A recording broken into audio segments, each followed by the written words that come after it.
Mi padre me dijo, ojalá fueras como tu hermano, y no un fracasado, mientras reía. Entonces le dije, ojalá fueras como mi abuelo, y no un parásito mantenido, y la sonrisa se le borró. Mi nombre es Javier, tengo 30 años, y desde que tengo memoria, mi vida ha sido una cuerda floja entre lo que quería ser y lo que los demás esperaban de mí. Soy el mayor de 3 hermanos, Camilo y Eduardo, ambos más jóvenes que yo, pero siempre más exitosos a los ojos de mi padre, Gabriel. Crecí en una casa donde la palabra familia era sagrada, pero también una cadena que me ataba a responsabilidades que nunca pedí. Mis abuelos, mis tíos, mis primos, todos repetían lo mismo, la familia es primero, Javier. La familia siempre se ayuda. Y yo me lo creí. Me lo creí tanto que sacrifiqué mis sueños, mis deseos, mi vida, para mantener a flote a los míos. Pero, ¿sabes qué? Nadie te prepara para cuando la familia que tanto cuidas te da la espalda y te pisa el corazón. Todo empezó hace años, cuando era apenas un adolescente. Mi padre, Gabriel, nunca fue un hombre de grandes logros. Era carismático, sí, con esa risa fuerte que llenaba cualquier habitación, pero también era un experto en gastar lo que no tenía. Mi madre, Carmen, siempre fue más reservada, una mujer que prefería el silencio antes que enfrentarse a él. Mi abuelo, don Luis, era el único que ponía orden en la casa cuando las cosas se salían de control. Él era mi héroe, un hombre trabajador, honesto, que levantó a su familia desde cero con un taller de carpintería que aún hoy es legendario en el barrio. Pero mi padre era todo lo contrario. Nunca tuvo un trabajo estable, siempre encontraba excusas para no aportar, y con el tiempo, la responsabilidad de mantener la casa cayó sobre mí. A los 18 años, mientras mis amigos planeaban sus carreras universitarias o sus primeras salidas con chicas, yo ya estaba trabajando. Conseguí un empleo en una fábrica de muebles, cerca del taller de mi abuelo, y aunque el sueldo no era mucho, era suficiente para ayudar con las cuentas de la casa. Mis hermanos, Camilo y Eduardo, eran más jóvenes y aún estaban en el colegio, así que nadie les exigía nada. Yo, en cambio, me convertí en el pilar económico de la familia.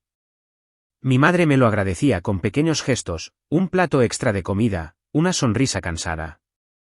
Pero mi padre, él solo sabía pedirme más. Javier, la luz está atrasada, Javier, necesitamos comida, Javier, no seas egoísta, la familia es primero. Y yo, como tonto, siempre decía que sí. Con el tiempo, conseguí un mejor trabajo en una empresa de logística. Empecé como ayudante, pero mi dedicación me llevó a ascender hasta convertirme en supervisor. El sueldo era bueno, muy bueno, y decidí no mudarme de la casa de mis padres. ¿Por qué? Porque creía en eso de la familia es primero. Porque quería asegurarme de que mis padres tuvieran un techo, comida, luz, agua. Porque, aunque mi padre nunca lo decía, yo sabía que sin mí, ellos no podrían mantenerse. Mis hermanos, mientras tanto, siguieron sus vidas. Camilo se casó a los 24 con Laura, una chica dulce que pronto le dio 2 hijos. Eduardo, el menor, se casó a los 26 con Mariana, y ahora tienen una niña. Yo, en cambio, nunca tuve tiempo para novias. Entre el trabajo, las cuentas y las exigencias de mi padre, mi vida personal se fue quedando atrás. A los 30, seguía soltero, sin hijos, viviendo en la misma casa de siempre, pagando las facturas de todos. Y aunque no lo decía en voz alta, eso me dolía. No porque quisiera una esposa o hijos a la fuerza, sino porque mi padre nunca perdía la oportunidad de recordármelo. Mira a tus hermanos, Javier, decía, siempre con esa sonrisa burlona que me hacía hervir la sangre. Ellos sí saben cómo vivir. Tienen esposas, hijos, una familia de verdad. ¿Y tú, qué tienes? Nada. Eres un fracaso. Cada palabra era como un puñetazo en el estómago, pero yo me tragaba el dolor. Siempre lo hice. Hasta que llegó esa cena familiar, la noche en que todo cambió. Era un sábado de octubre, y la casa de mis padres estaba llena de vida. Habíamos organizado una gran cena familiar, algo que no hacíamos desde hacía años.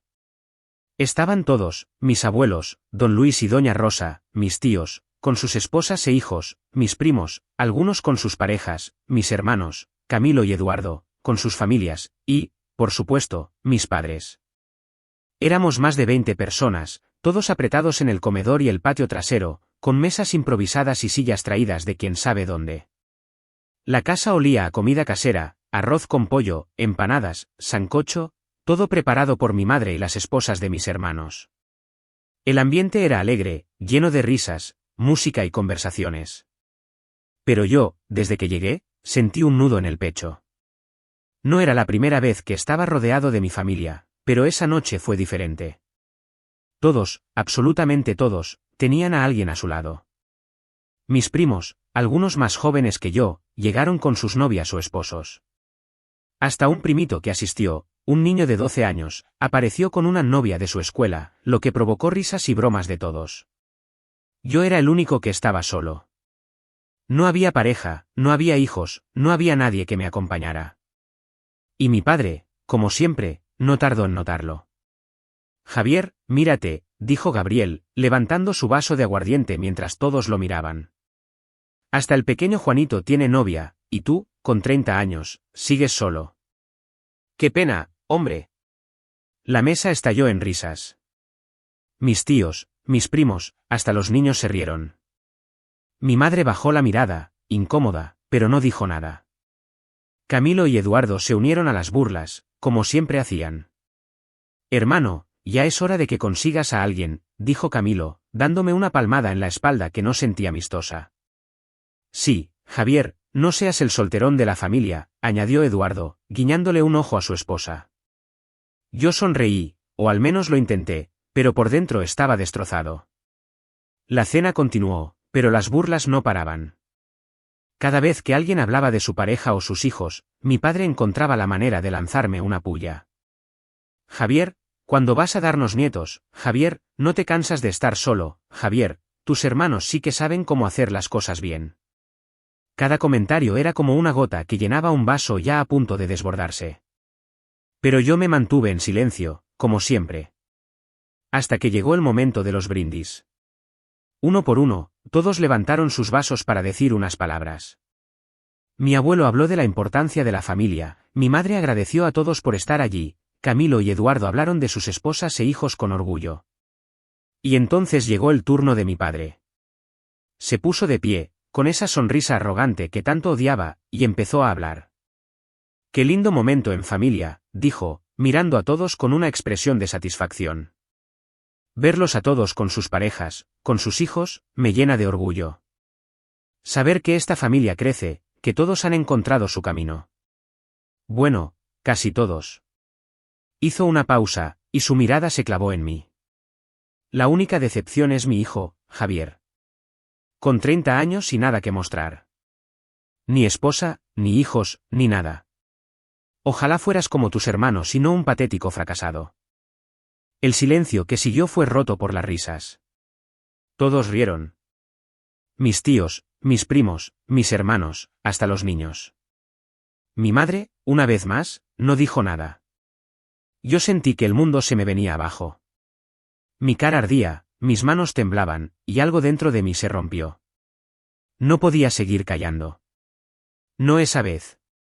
Me puse de pie, con el corazón latiendo tan fuerte que pensé que se me iba a salir del pecho. Miré a mi padre directo a los ojos y dije, con una calma que ni yo mismo sabía que tenía, dime, papá, ¿qué se siente tener 54 años y no tener ni un centavo en el banco? ¿Qué se siente depender de este, fracasado, para pagar la luz, el agua, la comida, todo? Porque si no fuera por mí, tú no tendrías nada. Ojalá fueras como mi abuelo, un hombre de verdad, y no un parásito mantenido. El silencio fue absoluto. La sonrisa de mi padre se desvaneció como si le hubieran dado una bofetada. Algunos invitados bajaron la mirada, otros se quedaron boquiabiertos. Mi abuelo, don Luis, me miró con una mezcla de sorpresa y orgullo. Mi madre parecía a punto de llorar. Pero mi padre, su rostro pasó de la sorpresa a la rabia en cuestión de segundos. ¿Cómo te atreves a hablarme así?, gritó, golpeando la mesa. Soy tu padre, respétame. Respetarte, respondí, sintiendo que las palabras salían solas. Llevo años manteniéndote, pagando todo en esta casa, mientras tú te burlas de mí. ¿Y me pides respeto? ¿Dónde está el tuyo? ¿Dónde está el agradecimiento por todo lo que he hecho por esta familia? La discusión escaló. Mi padre me gritó que era un desagradecido, que no sabía lo que era ser hombre. Yo le respondí que él no sabía lo que era ser responsable. Los invitados trataban de calmar la situación, pero ya no había vuelta atrás. Me sentía libre, como si por primera vez en mi vida hubiera dicho lo que realmente sentía. Pero también sabía que no podía quedarme allí. Agarré mi chaqueta, miré a mi padre por última vez y dije, se acabó. No voy a seguir siendo tu cajero automático. Y me fui. Mientras caminaba hacia la calle, escuché los murmullos de la familia, pero no me importó. Por primera vez, me sentí ligero. Los días que siguieron fueron un torbellino. Estaba furioso, sí, pero también aliviado. Por primera vez en mi vida, había enfrentado a mi padre. Había dicho la verdad, aunque doliera. Pero también sabía que lo que venía no sería fácil. Esa misma semana, me mudé a un departamento para mí solo, y ahí tomé una decisión, cancelé todos los pagos que hacía por la casa de mis padres. La luz, el agua, el internet, todo. Durante años, había cubierto esas cuentas sin pensarlo 2 veces, pero ya no más. Si mi padre quería tratarme como un fracaso, que se las arreglara solo. Llamé al banco, cancelé las transferencias automáticas y dejé de responder las llamadas de mi madre, que intentaba mediar. No quería escuchar excusas. No quería escuchar nada. Una parte de mí se sentía culpable. Mi madre no tenía la culpa, y sabía que ella también sufriría las consecuencias de mi decisión. Pero no podía seguir cargando con todo. Había dado demasiado, y lo único que recibí a cambio fueron burlas y humillaciones. Era hora de pensar en mí. Pasaron las semanas, y mi teléfono no dejaba de sonar. Mensajes de Camilo, de Eduardo, incluso de algunos primos, todos pidiéndome que arreglara las cosas con mi padre. Nadie mencionó las burlas, nadie mencionó cómo me había sentido. Solo querían que volviera a ser el Javier de siempre, el que pagaba las cuentas y se quedaba callado. Pero ese Javier ya no existía. Un mes después de la cena, recibí una llamada que no esperaba. Era mi padre. Su número apareció en la pantalla de mi celular, y por un momento, dudé en contestar. Pensé en ignorarlo, en dejar que el buzón de voz se encargara, pero algo en mí quiso escuchar qué tenía que decir. Cuando contesté, su voz me golpeó como un balde de agua fría. No era el Gabriel arrogante, el que siempre tenía una burla en la punta de la lengua. Sonaba roto, desesperado. Javier, por favor, dijo, con la voz temblorosa, casi suplicando. No tenemos dinero. La luz está cortada, no hay agua, no podemos pagar nada. Hijo, ayúdame. No sé qué hacer. Sus palabras me golpearon como un puñetazo. Durante años, había imaginado un momento como este, donde él, el gran Gabriel, el que siempre me había hecho sentir pequeño, estuviera de rodillas, pidiéndome ayuda. Pero no sentí el poder que esperaba.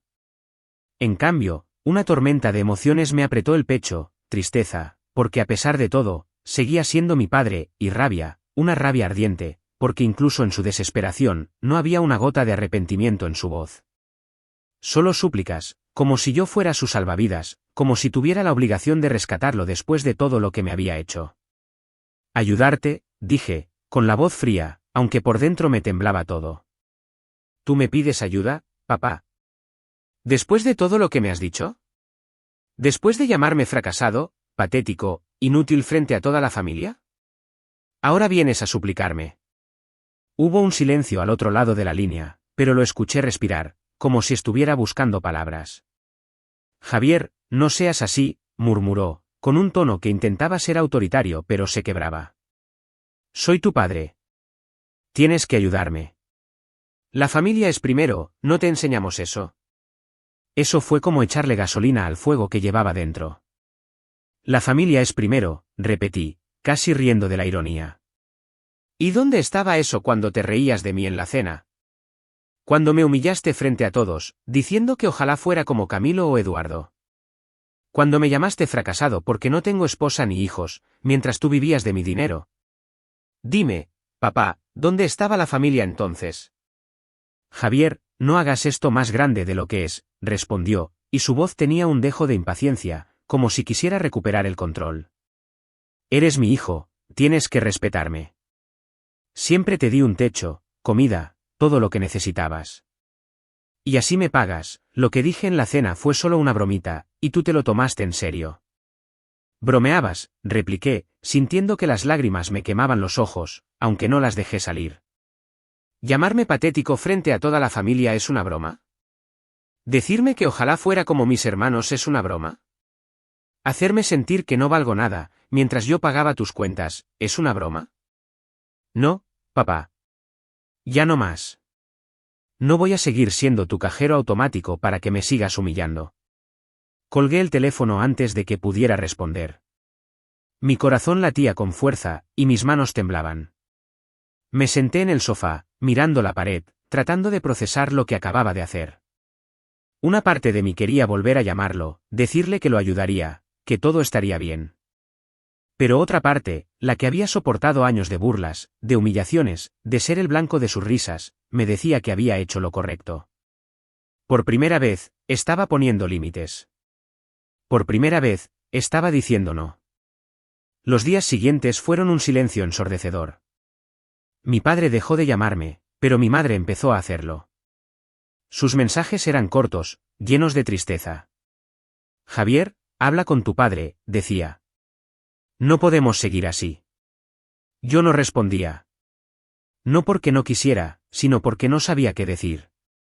Cada vez que pensaba en mi madre, sentía una punzada de culpa.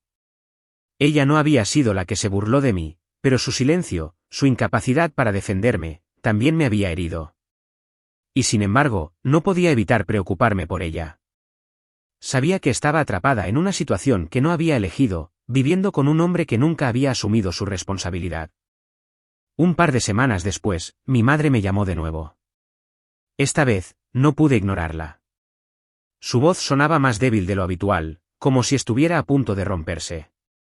Javier, no sé qué hacer, dijo.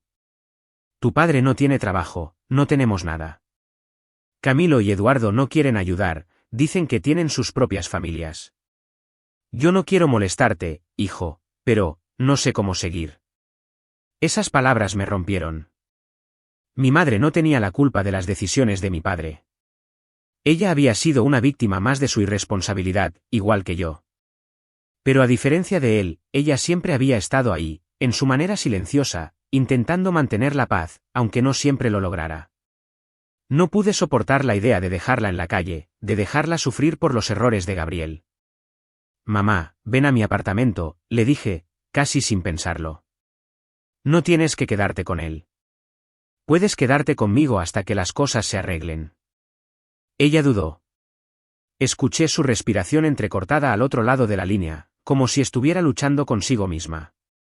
No quiero ser una carga, Javier, murmuró. No eres una carga, respondí, y lo dije en serio. Tú no me hiciste nada. Ven, por favor. Unos días después, mi madre llegó a mi apartamento con una maleta pequeña y los ojos llenos de lágrimas. No hablamos mucho ese día. La instalé en la habitación de invitados, le preparé un café y le dije que podía quedarse todo el tiempo que necesitara. Por primera vez en mucho tiempo, sentí que estaba haciendo algo bueno por alguien que lo merecía. Pero también sabía que esto no borraba el pasado, ni las heridas, ni la distancia que ahora existía entre nosotros. Mientras tanto, mi padre se quedó solo. Supe por mi madre que Camilo y Eduardo se negaron rotundamente a ayudarlo. Tienen sus propias familias, le dijeron, como si eso fuera una excusa para lavarse las manos. Gabriel, el hombre que siempre se había jactado de ser el patriarca, el que se reía de mí frente a todos, ahora estaba recogiendo las migajas de su orgullo. Un amigo de la familia me contó que lo habían visto trabajando como recolector de basura, empujando un carrito por las calles al amanecer. Vivía en una habitación alquilada en el barrio más pobre de la ciudad, un lugar donde el olor a basura y el ruido de las motos nunca paran. Una parte de mí sintió lástima, pero otra, más grande, sintió justicia. Los meses pasaron, y mi vida empezó a tomar forma. Con mi madre en el apartamento, las cosas no eran perfectas, pero eran mejores. Hablábamos poco, pero cuando lo hacíamos, era honesto. Ella me contó cómo se sentía atrapada con mi padre durante años, cómo su silencio había sido su manera de sobrevivir. Yo le conté cómo sus burlas me habían hecho sentir pequeño, cómo había sacrificado tanto por una familia que no lo valoraba. Poco a poco, empezamos a sanar, aunque sabía que nunca volveríamos a ser los de antes. Mis hermanos, Camilo y Eduardo, dejaron de contactarme. Supongo que no querían lidiar con la incomodidad de lo que había pasado. La familia extendida, los tíos, los primos, también se alejaron. Nadie quería hablar de la cena, de las palabras que se dijeron, de la verdad que salió a la luz. Y yo estaba bien con eso. Por primera vez, no sentía el peso de sus expectativas, de sus juicios. Tenía mi trabajo, mi apartamento, mi madre a mi lado, y una sensación de libertad que nunca había conocido. A veces, me preguntaba si algún día tendría una esposa, hijos, una familia como la de mis hermanos. Pero cada vez que ese pensamiento llegaba, me recordaba a mí mismo que no necesitaba demostrarle nada a nadie. Si algún día formaba una familia, sería por mí, por lo que yo quería, no para cumplir con las expectativas de los demás. Mi padre quiso hacerme sentir pequeño, pero al final, el único que cayó fue él. Y yo, por primera vez en mi vida, era libre. Suscríbete para más historias diarias.